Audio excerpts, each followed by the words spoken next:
uma gênese bastante antiga, né? É algo que a gente começa, em especial, do que eu posso falar sobre esse slide. Esse slide aí levaria talvez 40 minutos se a gente fosse dissecá-lo. Mas eu queria focar naquele cara que está ali em cima à direita, que é o Alan Turing, porque tudo que a gente vê hoje de IA generativa, ChatGPT, Claude, Gemini, etc., parte das ideias de Turing, né? Turing ele vai, em 1950, escrever aquele artigo chamado Máquina Computacional e Inteligência, e ele explica que ele fugiu do debate sobre a consciência, não é? Se as máquinas computacionais teriam consciência algum dia. Vejam que nessa época sequer existia computadores a transistores, eles eram a válvula. Meu pai, Tiago, trabalhou com computadores a válvula. Meu pai chegou a trabalhar para a IBM em Recife. Eu fiz alguns cursos de programação antes de fazer direito, até descobri que direito era mais fácil, né? E aí a gente passa para um lado interessante. Mas o item 1 desse artigo, o primeiro item do artigo após a introdução, chama-se o jogo da imitação. Então, a experiência que eu fiz no meu gabinete, a gente ter zerado o gabinete com o uso de IA generativa e outros equipamentos de gestão digital de gabinete, foi baseado nele. Então, o que é que ele faz? O teste de Turing é você tentar conversar com alguém sem saber se é uma máquina ou um computador, uma máquina ou um ser humano, e depois você vai dizer se conversou com um ser humano ou com uma máquina. Então, essa ideia, ela vai perdurar e vai chegar numa época em que a gente tem 3 personagens principais na formação da contracultura do Vale do Silício, que são esse de cima, que ainda está vivo, o Stewart Brand. Eu tenho um orientando do mestrado que entrevistou o Stewart Brand este ano. Ele é o cara que criou o catálogo da Terra inteira, que mais tarde Steve Jobs disse que esse catálogo da Terra inteira, que era uma ideia de reunir tudo, de fazer buscas de forma analógica, né? Claro, isso aí foi em 1960, né? Até 1970, que seria, segundo Steve Jobs, o Google em formato de brochura. O Google seria inspirado no catálogo dele. O segundo, que é o Richard Buckminster Fuller, que era um arquiteto que se preocupava muito com o meio ambiente. E isso é algo que hoje a gente precisa se preocupar também, né? Somente o ChatGPT, segundo o New York Times, nos Estados Unidos, ele consome mais energia do que todas as casas dos Estados Unidos, todos os lares residenciais dos Estados Unidos. Então, o impacto no meio ambiente é fantástico.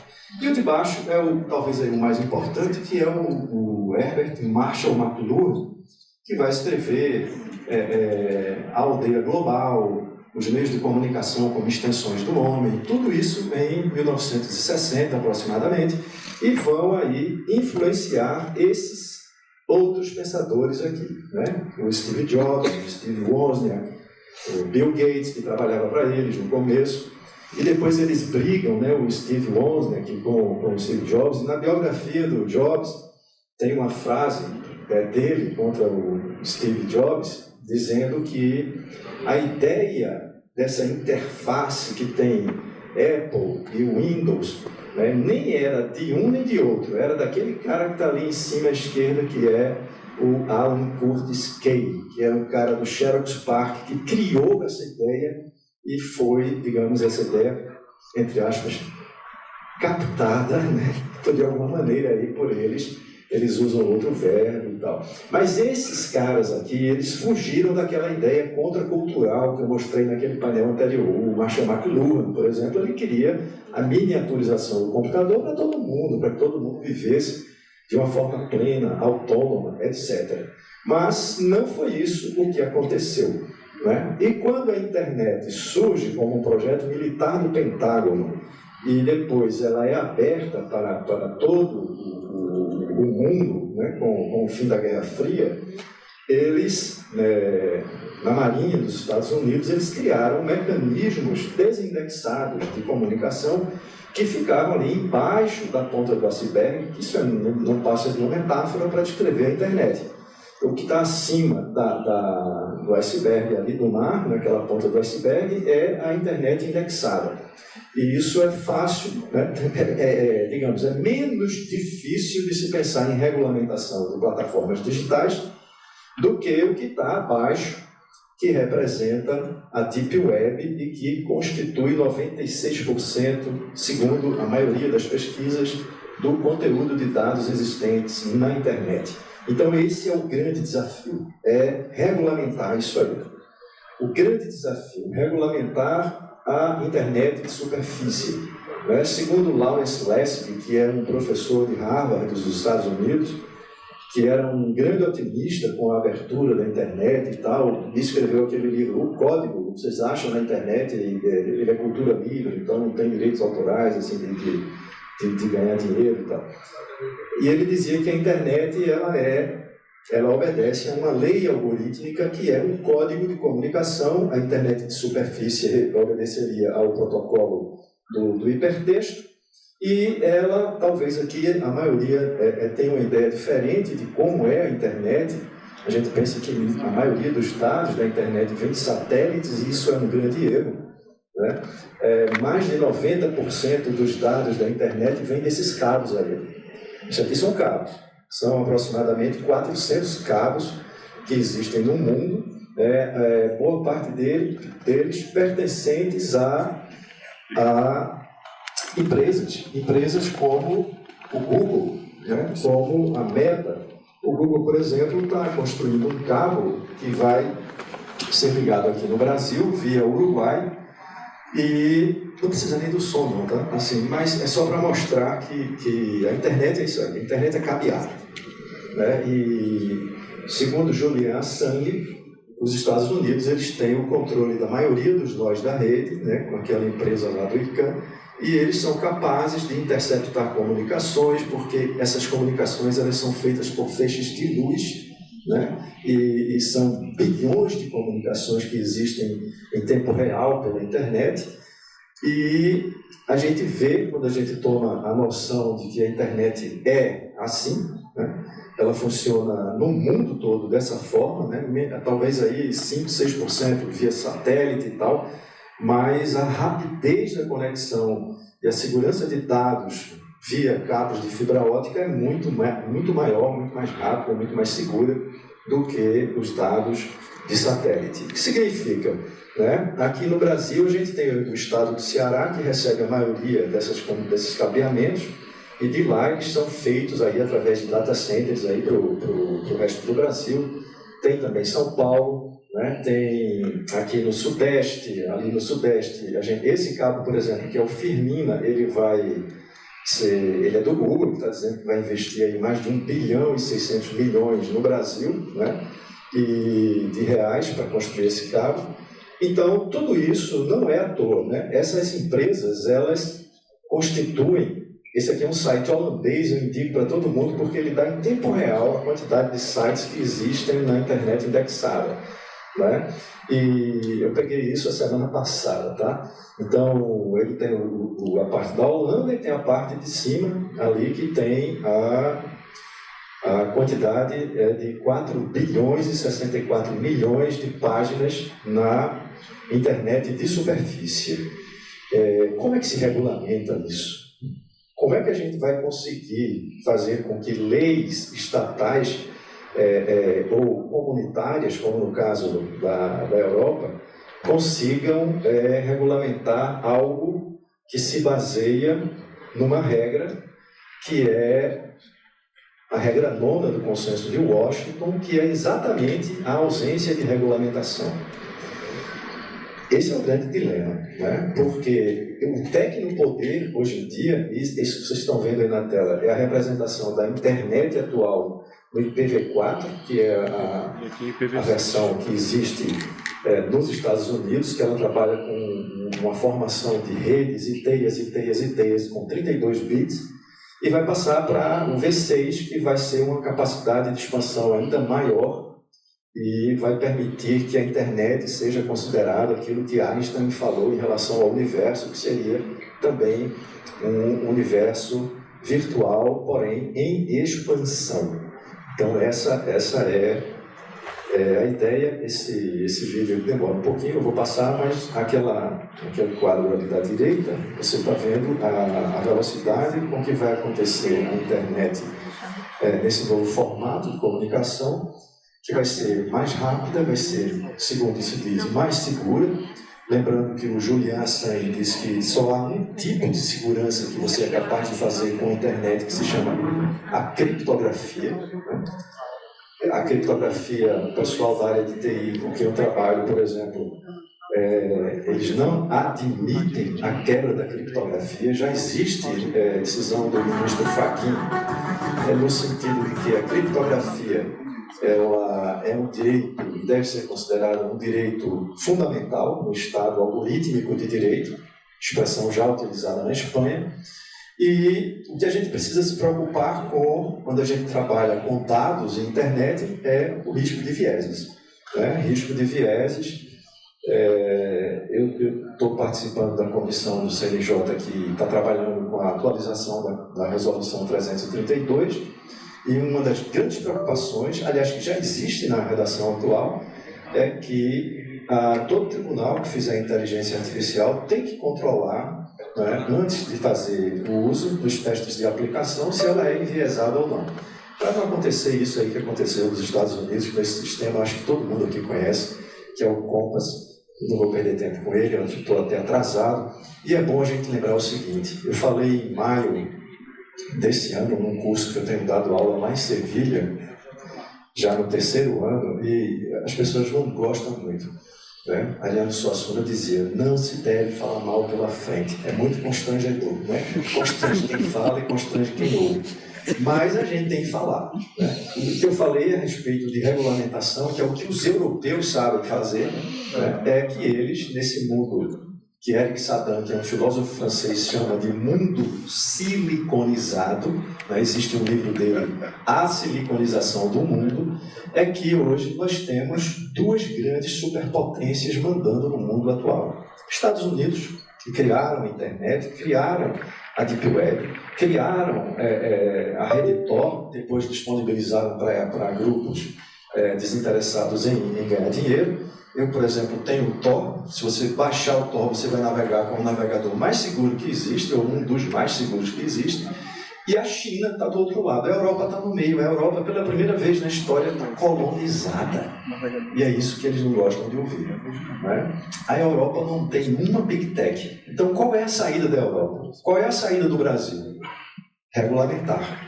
Mas se a gente ficar só regulamentando e não investir, e é interessante lembrar que o plano diretor de informatização da China foi copiado do nosso, aqui do Brasil, década de 80. Eles começaram com uma internet que copiava tudo que o Facebook fazia, tudo. Tem sistemas chineses que são a cópia fiel dos norte-americanos, até que eles conseguiram, como eles têm hoje, uma internet que é quase 3 vezes mais rápida do que a internet norte-americana. Eles têm hoje, segundo Kai-Fu Lee, mais robôs do que a Europa e Estados Unidos juntos. Eles têm um Big Data maior do que o dos Estados Unidos e a Europa juntos, e tem uma rede de mais de 3.000 quilômetros de cabeamento com a internet. Outro desafio para a gente regulamentar é o Big Data. E o que é o Big Data? Shoshana Zuboff, ela diz que quem criou o Big Data foi o Google.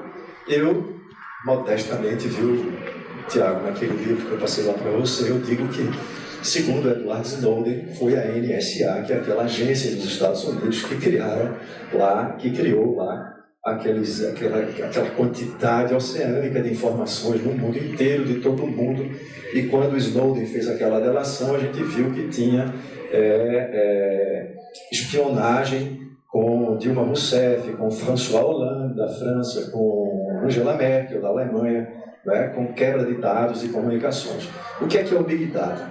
É uma quantidade oceânica de informações. Informações com os mais variados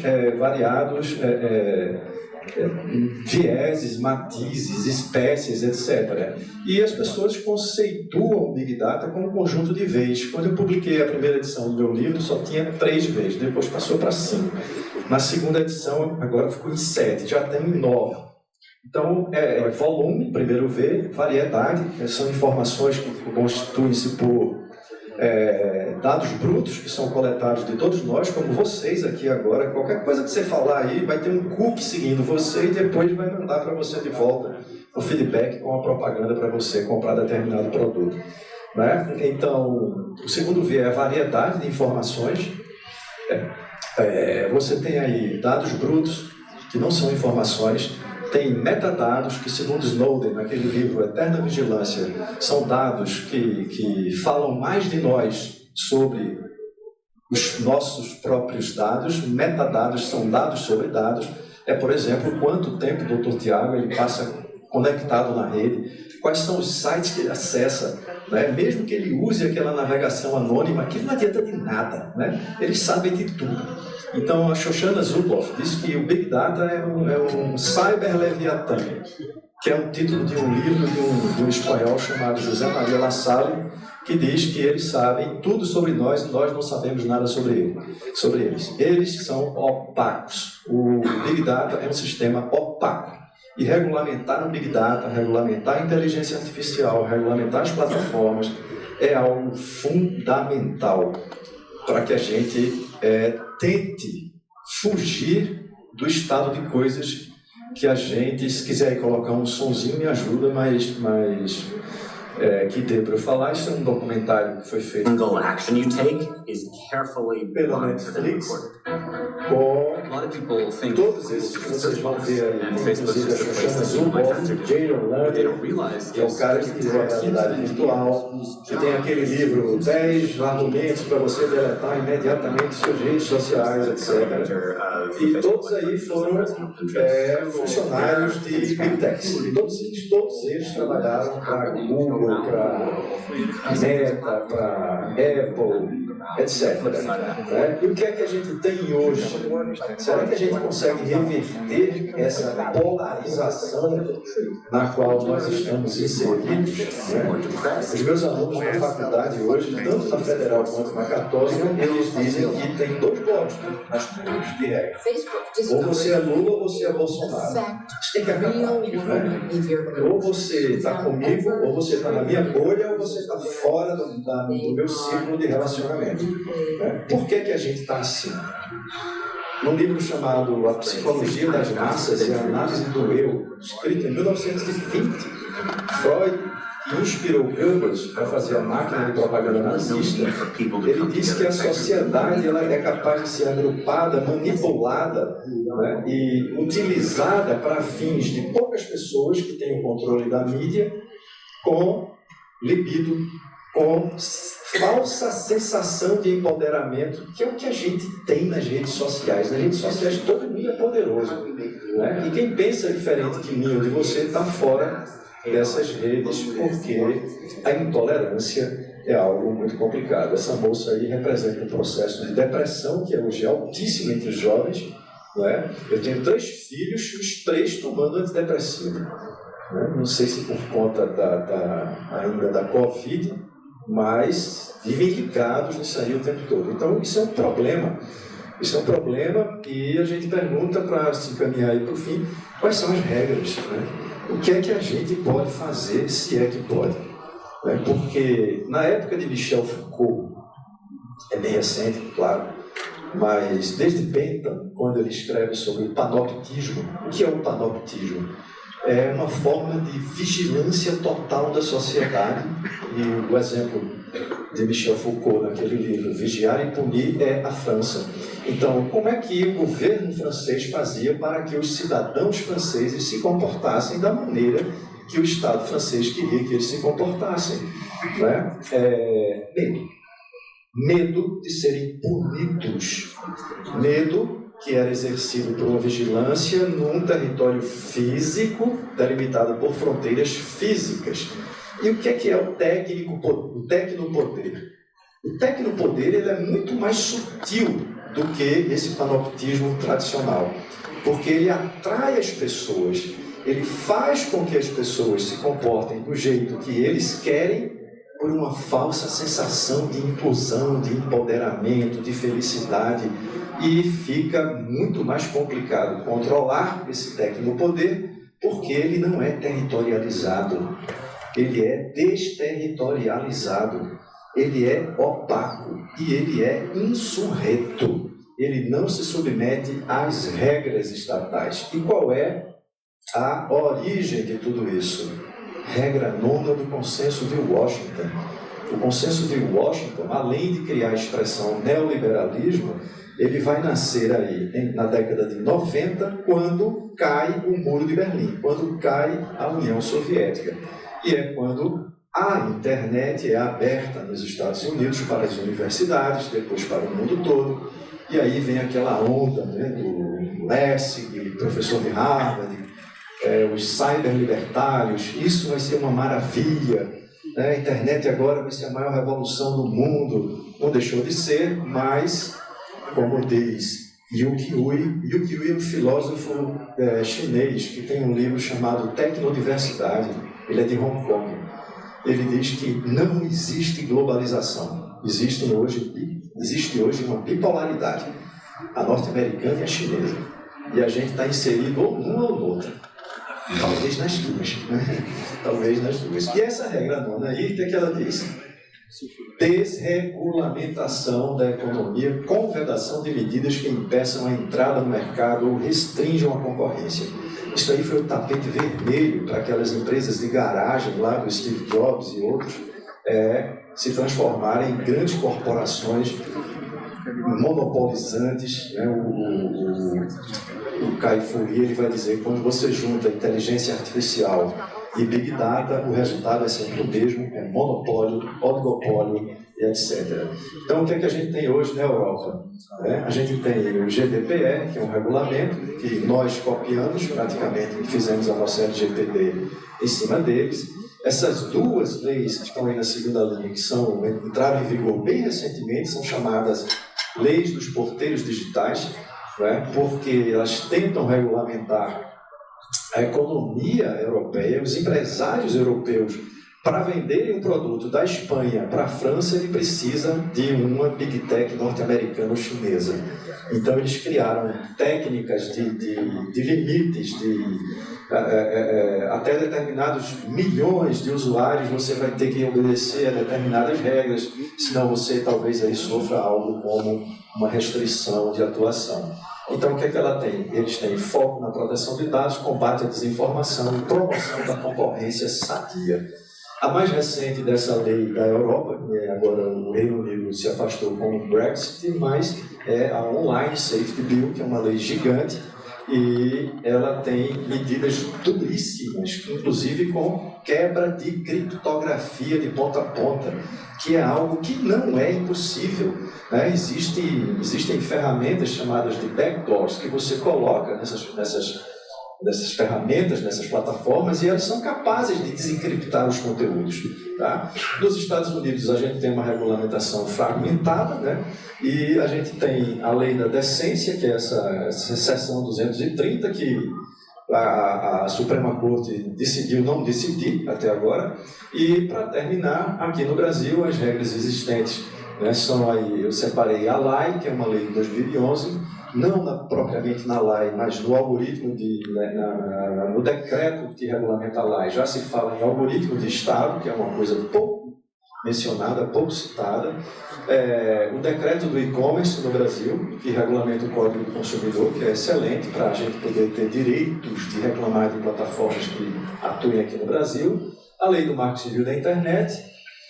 A lei do IGOV, pouco falada também, que trata das plataformas de governo digital, implantação do governo com plataforma de promoção de uso de dados, etc. A LGPD, uma crítica final seria, a LGPD ela é meio contraditória. Por favor, encerrar, eu só vi agora, mas eu vou encerrar. Eu falei que eu tinha TDAH agora. Desculpe. Só para encerrar, né, 1 minuto, a LGPD ela se baseia em dispositivos conflitantes, como o artigo 7º, que diz que a gente tem que dar o consentimento para que eles utilizem nossos dados e tal, mas o artigo 10 ele fala em algo que ninguém sabe o que é. Ninguém conseguiu dar uma definição que fosse capaz de definir realmente o que é o legítimo interesse dos controladores, e a responsabilidade dos controladores. E, por fim, esses projetos de lei que existem aqui no Brasil. Muito obrigado, desculpem pelo atraso. Agradeço mais uma vez a Tiago Piccoli, que é um cara fantástico. Eu ia fazer uma homenagem a ele, a algo que o Tiago viu aqui lá em Barcelona, que foi algo mal assombrado, quando a gente estava lá vendo o campo da Cisco. Esse aqui, ó, esse aqui é o último mesmo, prometo.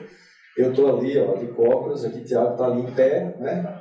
E a gente estava numa sala lá em Barcelona e apareceu um fantasma, um mal-assombro, como a gente diz lá em Recife, que era um holograma de um cara que estava em São Paulo conversando com a gente em tamanho real, e é algo fantástico. Piccoli, parabéns mais uma vez, porque você é fantástico e consegue promover, unir, fazer com que a gente discuta e troquemos impressões mútuas. Pessoal, mais uma vez, perdão e boa tarde. Obrigado.